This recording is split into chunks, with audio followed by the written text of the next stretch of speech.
السلام علیکم ورحمۃ اللہ۔ آپ کا سوال ہے نماز با جماعت میں کندھے سے کندھا وغیرہ وغیرہ ملانا۔ حضرت انس رضی اللہ تعالی عنہ راوی ہیں، نبی کریم صلی اللہ علیہ وسلم نے نمازیوں کو یہ حکم دیا، صفوں کو برابر کرو۔ صفوں کا برابر کرنا نماز کے قائم کرنے کا حصہ ہے۔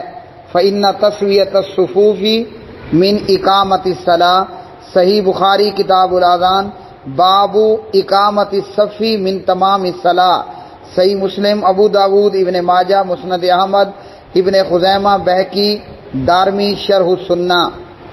عبداللہ بن عمر رضی اللہ تعالی عنہما راوی، نبی کریم صلی اللہ علیہ وسلم نے فرمایا، صفوں کو سیدھا کرو، کندھوں کو برابر کرو، خلا کو پر کرو، بھائیوں کے لیے نرم ہو جاؤ، شیطان کے لیے صف میں خالی جگہ مت چھوڑو۔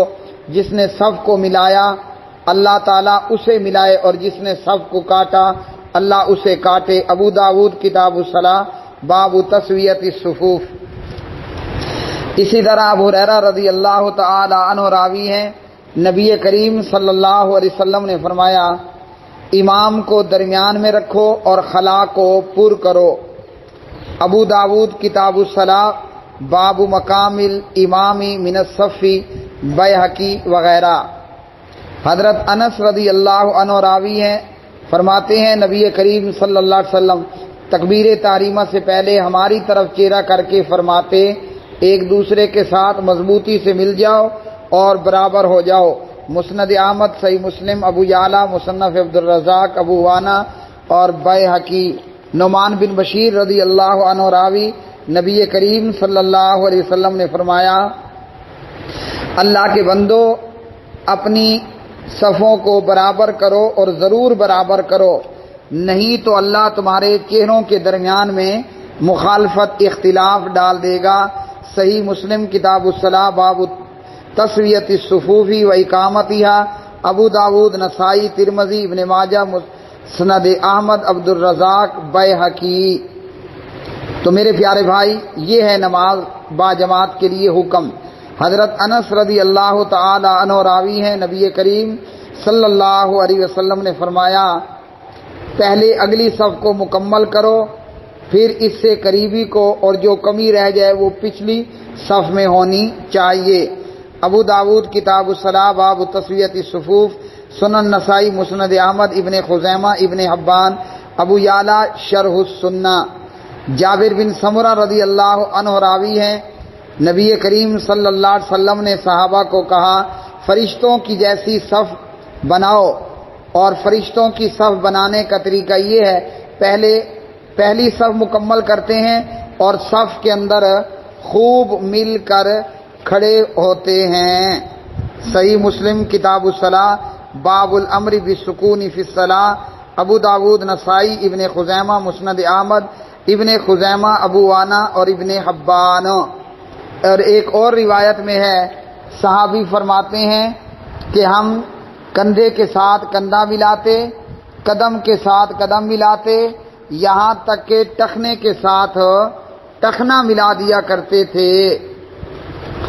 اب رہ گیا دیوبندی بریلویوں کا معاملہ، تو یہ ساری احادیث میں نے آپ کو راوی اور حدیث کے حوالے کے ساتھ اس لیے بتائی کہ ہر حدیث پر پیارے نبی صلی اللہ علیہ وسلم کے فرمان پر غور کریں، اور پھر امام نے جو باب باندھا وہ بھی دیکھیں، اور پیارے نبی کے الفاظ۔ صف کا سیدھا کرنا اقامت الصلاۃ میں سے ہے، نماز کو قائم کرنے میں سے۔ فإن تسویۃ الصفوف من اقامت الصلاۃ۔ اب اگر صف سیدھی نہیں ہے تو کیا ہوگا؟ وہ سرے سے نماز ہی نہیں ہے۔ دیوبندی بریلویوں کا برا حال ہوا،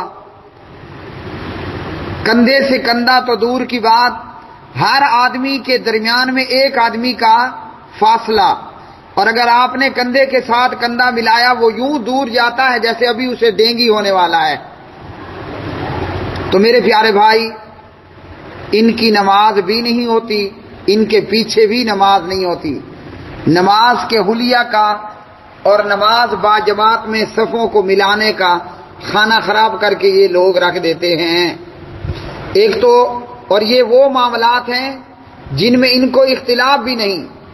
ایک تو ہے کہ رفع الیدین آمین ہو اور یہ اختلاف کریں، ایسے معاملات ان کو اس میں اختلاف بھی نہیں.